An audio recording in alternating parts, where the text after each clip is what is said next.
Afrique Stratégie. Afrique Stratégie. Une émission 100% africaine.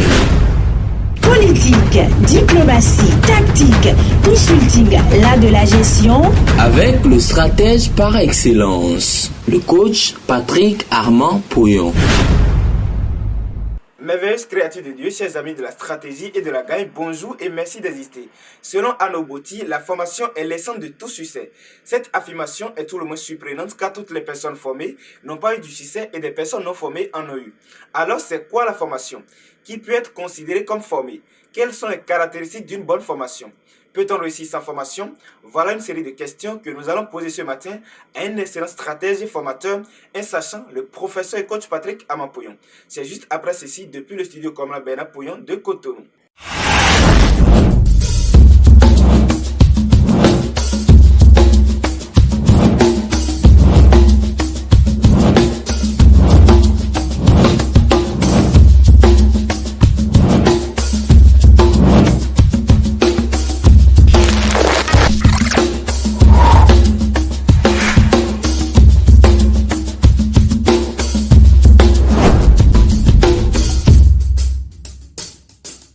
Bonjour professeur. Bonjour. Donnez-nous les nouvelles de la journée scout et coaching des enfants du coach Pouillon. Une merveilleuse journée. Une merveilleuse journée. Vous savez, nous avons toujours parlé d'identité africaine. Oui. Mais j'ai estimé que la meilleure façon de parler d'identité africaine, c'est de faire découvrir à ces enfants la diversité et la richesse de la culture africaine. Lorsque j'ai vu ces enfants contents, en train de danser, les rites et danses traditionnelles du Bénin, j'étais vraiment content. Ensuite, quand on les voit en train de répondre, vous imaginez, ils ont suivi le taulier sur le développement personnel. À la question de savoir, c'est quoi le développement personnel? Réponse claire et nette. C'est quoi et où commence le développement personnel? Réponse claire et nette. Où finit le développement personnel? Réponse claire et nette. Différence entre développement personnel et spiritualité? Réponse claire et nette. Peut-on réussir sans développement personnel? Réponse claire et nette. Bref, ça a été le cas. Ça a été le cas au niveau des lois scouts. Moi, je voudrais dire à tous les coachs qui m'écoutent, est-ce que vous pouvez répondre facilement à ces questions-là? Est-ce que vous pouvez me dire clairement, c'est quoi le développement personnel? Est-ce que vous pouvez dire clairement, sans regarder un document, sans regarder quoi que ce soit, où commence le développement personnel? Bref, ces enfants sont bons. Et nous avons passé une belle journée où ils ont mangé, ils se sont amusés, ils ont fait la fête. Et pour couronner le tout, on a redistribué la quasi-totalité de ceux qu'ils ont payé pour venir. Vraiment, c'est fort. Et surtout, je félicite cette merveilleuse fille qui a gagné la moto. Et donc, vraiment, ça a été un bon moment. Que Dieu bénisse ses enfants, que Dieu bénisse leur famille, que Dieu bénisse chacun de nous, afin que oui, nous puissions répéter des moments extraordinaires comme ça. Quelle est votre analyse des décisions prises par divers gouvernements en Afrique dans le cadre de la riposte contre le Covid? De très bonnes décisions, parce que je vous donne des exemples très simples. Nous avons le sommet mondial du coaching à Lomé. Donc, il faut discipliner les choses pour finir définitivement avec Covid rapidement. Donc, cette décision que le gouvernement togolais a prise pour 30 jours, pour faire en sorte que chacun respecte les règles, afin qu'on puisse en finir avec Covid, c'est une très bonne décision. Mais il faut que, partout dans le monde, nous lisons l'esprit des décisions. Je vais vous dire 2 mots là-dessus. Vous allez en France aujourd'hui, on peut aller suivre un match de football à 47 000 participants.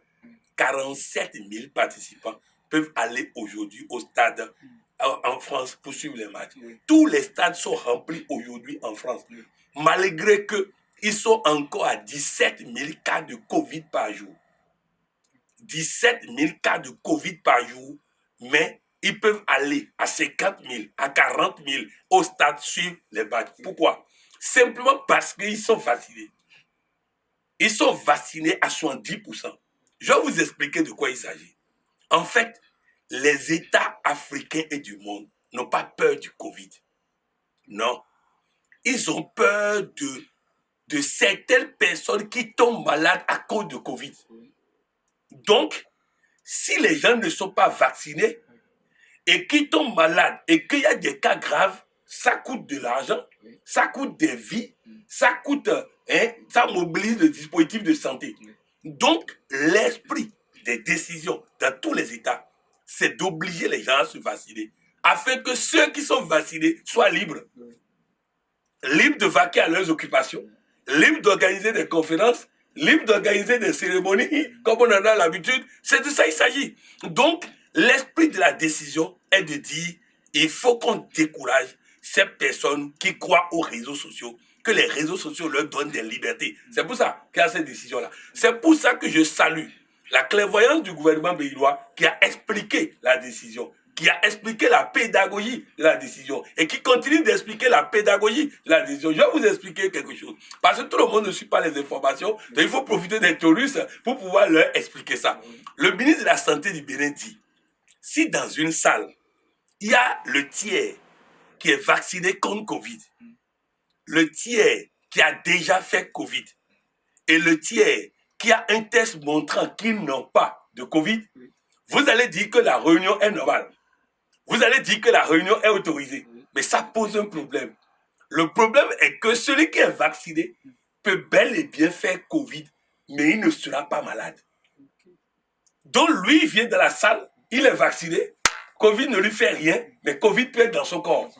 L'autre a un test qui dit qu'il n'a pas Covid, mais il peut ressortir avec Covid parce qu'il a côtoyé quelqu'un qui est vacciné, qui n'aura aucun symptôme, mais qui peut faire Covid. C'est pour ça que le Bénin dit, nous exigeons le pass vaccinal. Pas le pass sanitaire, non, le pass vaccinal, pas le pass Covid, le pass vaccinal. Ça veut dire quoi? Tu es vacciné, tu rentres dans la salle. Si on a une salle remplie de personnes vaccinées, ils peuvent tous faire Covid, mais personne ne tombera malade. Or, c'est le tomber malade que l'État est en train d'éviter. Vous voyez un peu? Donc, à partir de cet instant, je voudrais encore une fois dire à tous ceux qui m'écoutent, en décidant de ne pas vous vacciner, vous compliquez votre vie et vous compliquez la vie de ceux qui sont autour de vous.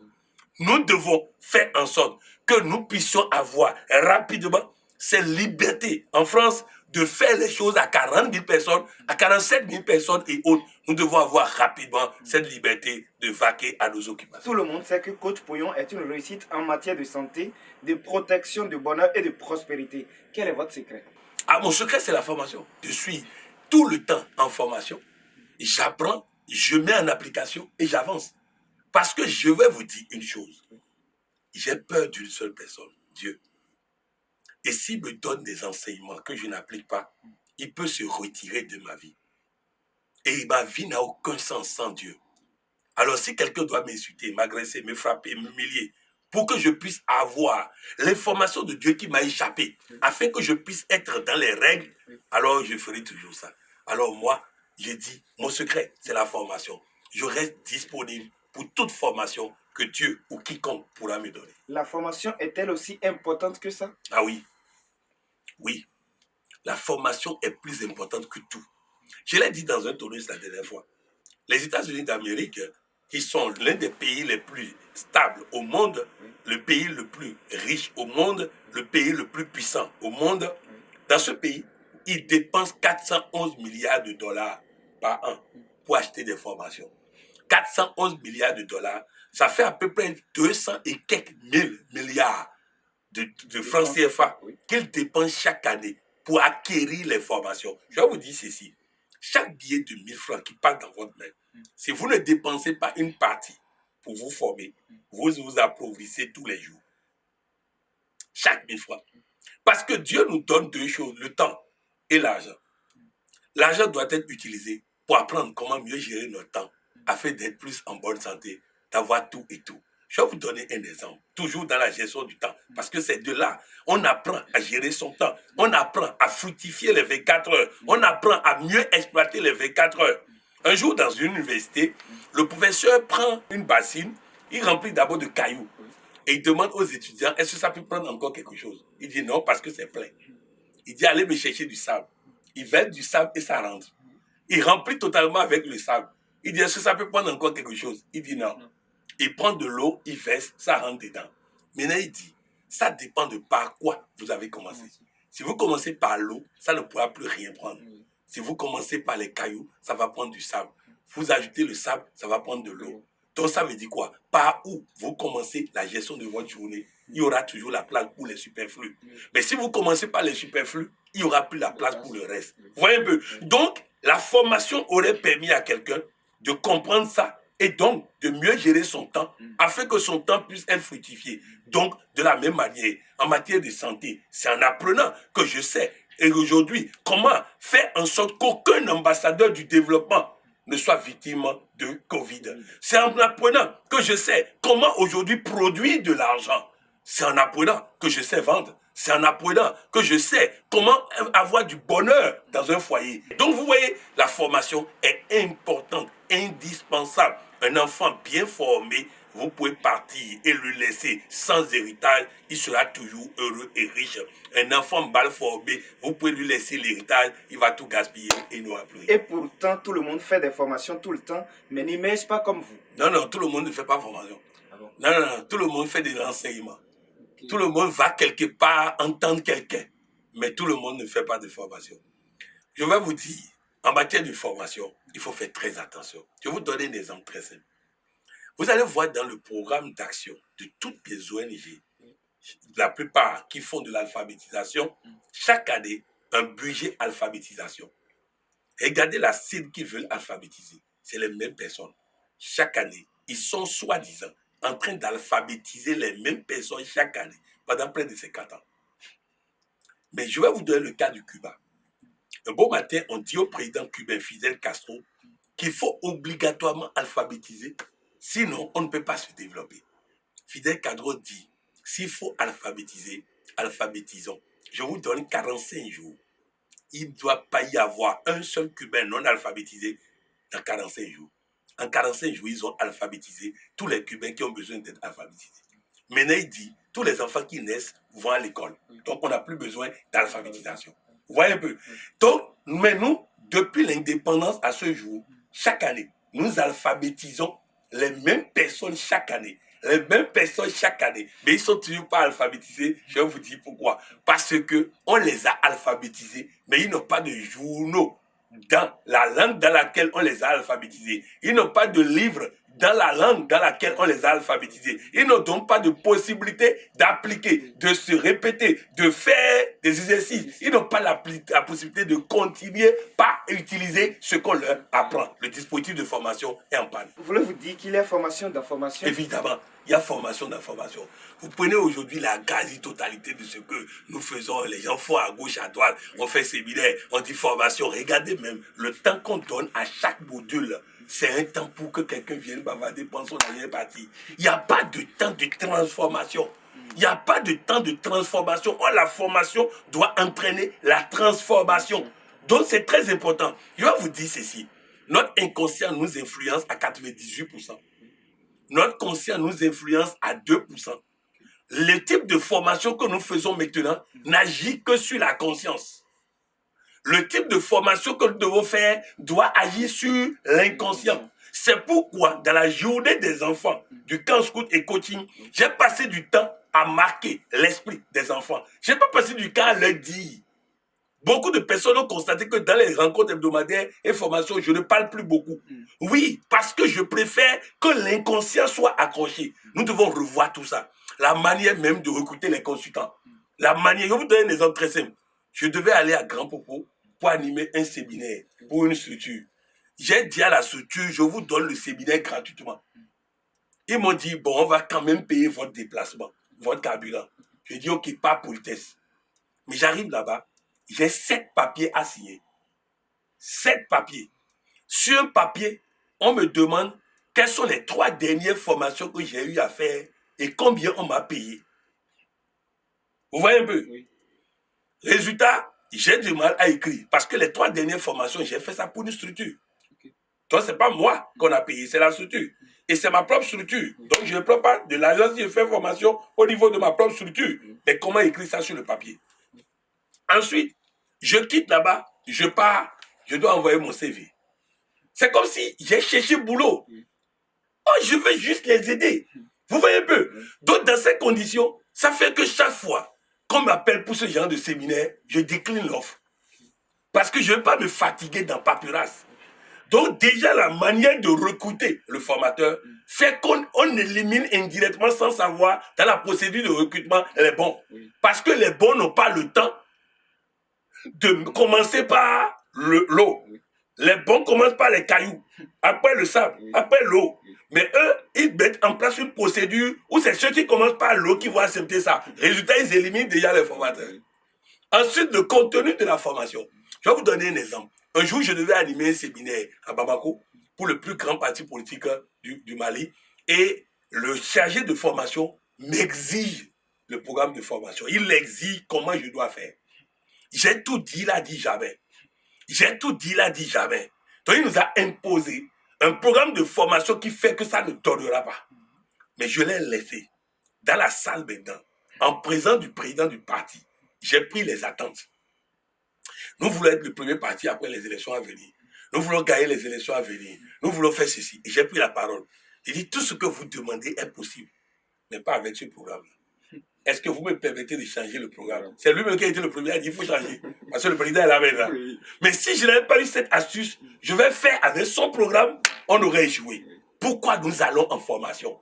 Pourquoi nous allons en formation? Est-ce pour les pédièmes ou bien pour changer notre vie? Vous voyez, c'est tout le dispositif de formation qui doit changer. Donnez-nous alors quelques éléments pour rendre les formations efficientes dans nos vies. D'abord, première chose, pour recruter un formateur, laissons tomber les procédures. Vous savez, j'ai fait une formation beaucoup plus avec les Anglais. Donc, j'ai beaucoup plus une façon pragmatique et anglo-saxonne de voir les choses. Alors, qu'est-ce qu'on veut? On veut que les participants soient transformés. Ensuite, on a une contrainte. Le bailleur veut être sûr que son argent a été bien utilisé. C'est ça, non? Maintenant, trouvons les voies et moyens pour crédibiliser la chose. Je vais vous donner un exemple. J'ai fait une formation à une ONG, une structure américaine. Une structure américaine dirigée directement par le gouvernement américain. Et dans les documents, on dit, dans les TDR, on dit la structure qui va prendre le marché doit avoir 5 ans d'existence. La structure par laquelle nous voulons rentrer dedans venait d'être créée au Bénin. Elle n'a pas 5 ans d'existence. Deuxième chose, le formateur ceci, le formateur cela. Mais ils se sont rendus compte que pour ce qu'ils veulent faire, ils veulent du code pognon. Maintenant, ils se rendent compte que les TDR ne permettent pas de recruter le code pognon. Ils ont fait leur rapport.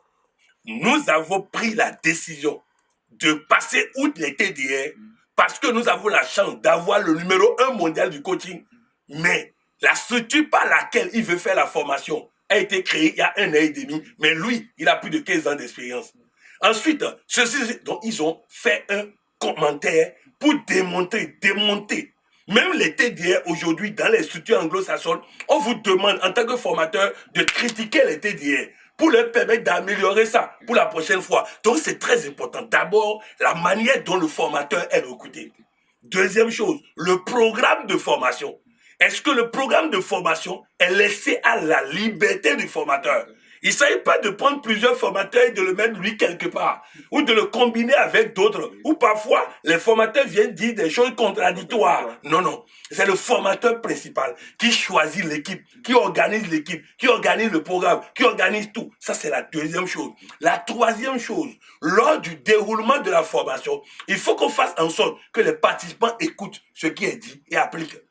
Écoute ce qui est dit. Pour ça, il faut beaucoup de déménagement mental. Il faut des histoires, il faut des contes, il faut des métaphores, il faut sous la parole. Vous voyez que c'est tout un travail. Bref, je voudrais dire qu'il va falloir que ceux qui se disent formateurs puissent arriver à faire des formations sur l'ingénierie de la transformation. C'est-à-dire qu'il faut aller au-delà de l'ingénierie de la formation et faire l'ingénierie de la transformation pour pouvoir transformer les gens et changer leur vie. Votre exhortation et mot de fin. Je voudrais dire à tous ceux qui m'écoutent, vous voyez, le monde a besoin de formation. La dernière fois, quelqu'un m'a demandé, une merveilleuse dame m'a demandé comment faire pour que les femmes émergent en politique. Il dit il faut qu'elles soient formées.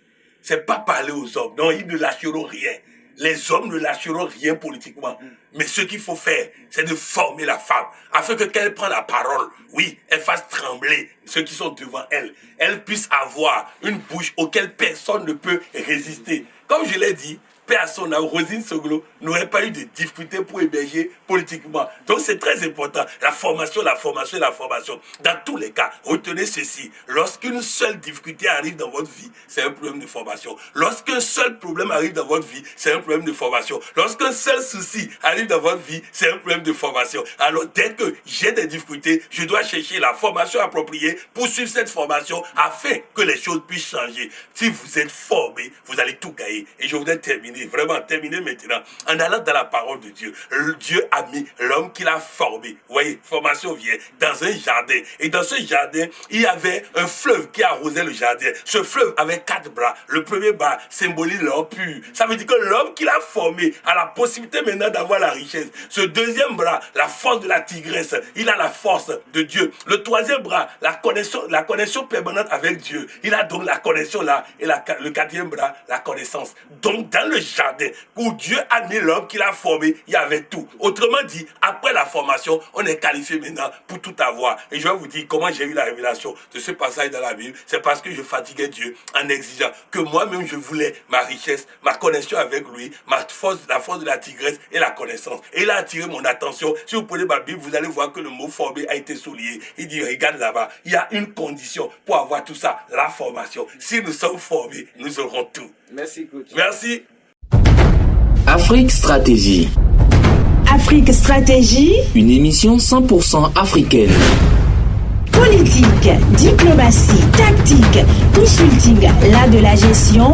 Avec le stratège par excellence, le coach Patrick Armand Pouillon.